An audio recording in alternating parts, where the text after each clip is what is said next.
Assalomu alaykum. Mana shunaqa pivot sistemali eshiklarni ochilishini video darsliklar qilib o'rgatib kanalimizga muntazam joylab boramiz. Kanalimizga podpiska bosib qo'ying. Eshikning qalinligini ko'ryapsiz. Mana shu tarzda eshik ochilib yopiladi mana. Mana qarang, ochilganda, yopilganda juda ham qulay va zo'r dizaynga ega bo'ladi.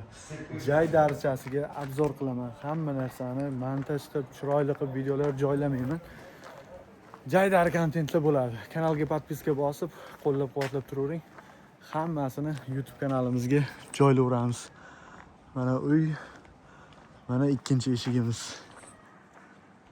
Mana qarang. Bu ham pivot sistemali eshiklar. Hozir juda ham trendga aylangan eshiklardan biri.